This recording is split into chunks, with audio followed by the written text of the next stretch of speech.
Taliban government की यहाँ पर दिल्ली में प्रेस कॉन्फ्रेंस थी।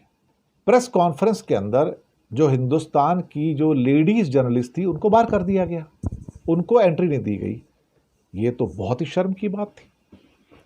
कमाल की बात है कि जयशंकर की मुलाकात मुत्तकी से होती है, अजीत डोवाल की होती है, फॉरेन मिनिस्ट्री के ऑफिशियल्स की होती है, उनको एश्योरेंस दिया जाता है, लेकिन एक बार भी जयशंकर ने ये नहीं कहा कि आपके यहाँ जो महिलाओं की स्थिति है वो बहुत ज़्यादा खराब है और उसके ऊपर आपको सोचने की जरूरत है। हमने वर्ड ही नहीं कहे। हम तालिबान के व्यू को एज सच एक्सेप्ट कर रहे हैं कि महिलाओं का कोई रोल नहीं है लाइफ के अंदर। और कई महिला पत्रकारों ने जिनके पास एक्रेडिशन कार्ड थे और वो सारी की सारी ऑफिशियल जो प्रेस कॉन्फ्रेंस होती है उसमें जाती हैं, वो जो बड़े बड़े ऑफिशियल सारे आते हैं, फॉरेन के जो विदेश मंत्री आते हैं, प्रधानमंत्री आते हैं या राष्ट्रपति आते हैं, और उनका कहना था कि आप इंडिया को अफगानिस्तान में कैसे कन्वर्ट कर रहे हो, you are converting India into Afghanistan. और मुत्तकी की प्रेस कॉन्फ्रेंस के अंदर किसी भी महिला पत्रकार को जाने की इजाजत नहीं दी गई। यह दुर्दशा है हमारी। आप उसको रेड कारपेट देते हो और उसके बाद एक क्या कहते हैं कि कोई और जो बड़े इन्फ्लुएंशियल लोग हैं सरकार के हिमायती, वो कहते हैं कि आपने इस मुद्दे पर अपना विरोध क्यों नहीं दर्ज कराया।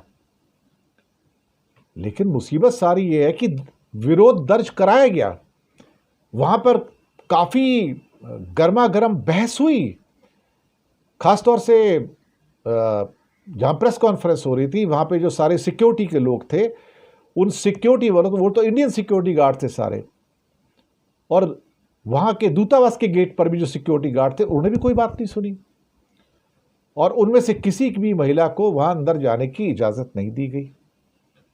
अब मुझे तो हैरानी हो रही है कि इंडिया के अंदर तालिबानीकरण हो रहा है और यहां पर आप अफगानिस्तान के फॉरेन मिनिस्ट्री की प्रेस कॉन्फ्रेंस के अंदर इंडिया की महिला जर्नलिस्ट को आप एंट्री नहीं देते हो।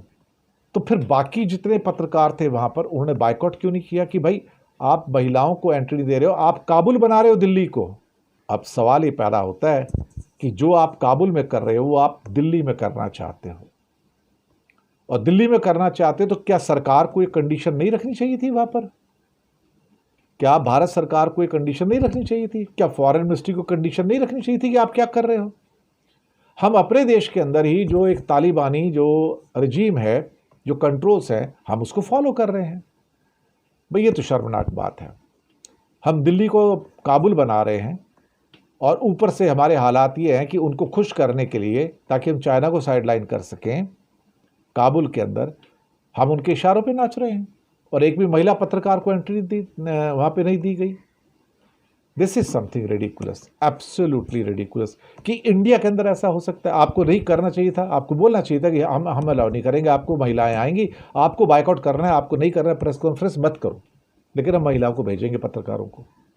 सरकार तालिबान की बातों को मान रही है। That is something very sad, very tragic कि आप उनके इशारों पे नाच रहे हैं और वो अपनी शर्तों को दिल्ली में आके मनवा रहे हैं। कमाल है, जो वो काबुल में कर रहे हैं वो दिल्ली में कर रहे हैं और हमारा विदेश मंत्रालय देख रहा है उसको।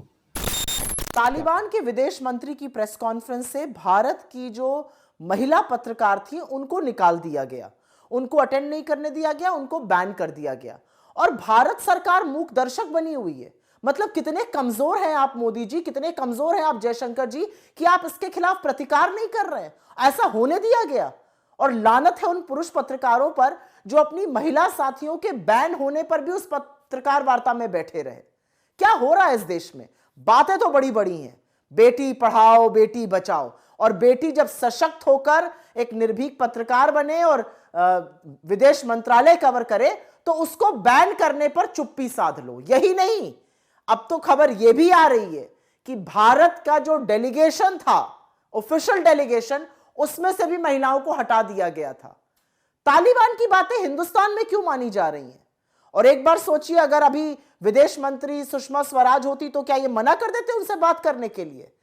बेटियों की अस्मिता का इज्जत करना, सम्मान करना आपका दायित्व है मोदी जी, और अगर बेटियों के साथ कुछ गलत हो रहा है तो उस पर प्रतिकार करिए, हर बार की तरह मूक दर्शक मत बने रहिए। यह अलग बात है कि संघ और भाजपा महिला को दोयम दर्जे का नागरिक मानता है, लेकिन इस देश की होनहार बेटियां जो अपने दम पर विदेश मंत्रालय कवर करती हैं, इस मुकाम तक पहुंची हैं, उनको बैन कर देना कैसे सही माना जाएगा? और इस पर आपकी चुप्पी और भी निंदनीय। मगर तालिबानी विदेश मंत्री भारत आते हैं और कहते हैं कि मेरी प्रेस कॉन्फ्रेंस में कोई महिला मौजूद नहीं होगी, कोई भारतीय महिला पत्रकार मौजूद नहीं होगी, और हमारी सरकार इस फरमान के सामने नतमस्तक हो जाती है। जी हां दोस्तों, कल जो हुआ वो निहायत ही शॉकिंग था। तालिबान के विदेश मंत्री भारत आते हैं और उनके प्रेस कॉन्फ्रेंस में एक भी महिला भारतीय पत्रकार को घुसने की इजाजत नहीं दी जाती। सबसे शॉकिंग दोस्तों, जो पुरुष भारतीय पत्रकार वहां जाते हैं, कायदे से उन्हें वॉकआउट करना चाहिए था, उन्हें बहिष्कार करना चाहिए था, क्योंकि भारतीय महिला पत्रकारों की बेइज्जती की है तालिबानी विदेश मंत्री ने। मगर नहीं, इनमें इतनी भी रीढ़ नहीं है कि वो उसके बारे में एक शब्द बोल सकें। कल जिस तरह से तालिबान ने भारतीय महिला पत्रकारों की बेइज्जती की, गोदी मीडिया में भी पूरी तरह से खामोशी बनी हुई है। भारत एक लोकतंत्र है जहां पुरुष और महिला बराबर हैं, उनके अधिकार बराबर हैं। तालिबान आकर यह कैसे कह सकता है कि हमें क्या चाहिए और हमारे प्रेस कॉन्फ्रेंस में कौन मौजूद होगा? और सबसे बड़ी बात, भारत सरकार ने, विदेश मंत्रालय ने, बीजेपी सरकार ने इस बात की इजाजत दे दी। और जैसे मैंने बताया, जितने पुरुष पत्रकार थे, इनमें से किसी की हिम्मत नहीं हुई दोस्तों। 2014 से पहले ऐसा हो भी नहीं सकता था। तब पत्रकारों की रीढ़ हुआ करती थी। यहां इन पत्रकारों के कह दिया गया होगा विदेश मंत्रालय की तरफ से कि जो तालिबान कह रहा है उसे मान लो, ज्यादा होशियारी दिखाने की जरूरत नहीं है। चुपचाप ये कायर भारतीय पत्रकार जो हैं उस प्रेस कॉन्फ्रेंस का हिस्सा हो गए।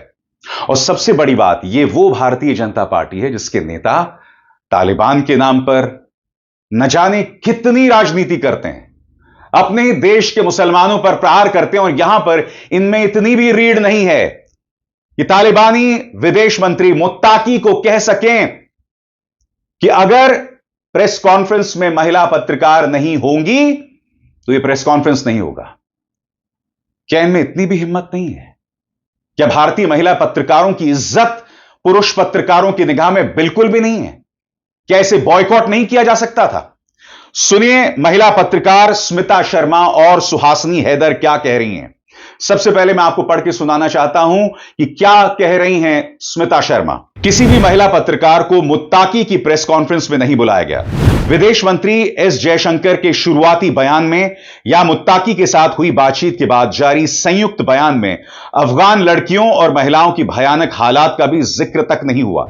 मुत्ताकी को लाल कालीन बिछाकर स्वागत दिया जा रहा है, उसी देश में जहां महिलाओं की उपलब्धियों और नेतृत्व पर गर्व करते हैं, बस इसलिए क्योंकि हमारे सुरक्षा हित इसमें शामिल हैं। यही है आज की दुनिया की राजनीति।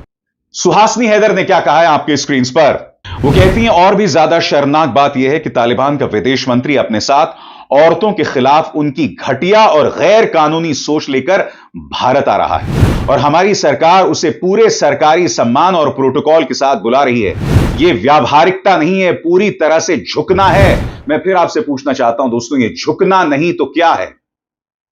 तालिबान के नाम पर भारतीय जनता पार्टी ने कितनी राजनीति की है और आगे भी करेगी। यह झुकना नहीं तो क्या है? क्या विदेश मंत्रालय उनसे नहीं कह सकता था कि चलिए आप प्रेस कॉन्फ्रेंस मत कीजिए? मगर हम भारतीय महिला पत्रकारों की तौहीन को बर्दाश्त नहीं करने वाले हैं। न विदेश मंत्रालय ने ऐसा कुछ कहा और ना हमारे सो कॉल्ड रीढ़ विहीन पुरुष भारतीय पत्रकारों ने।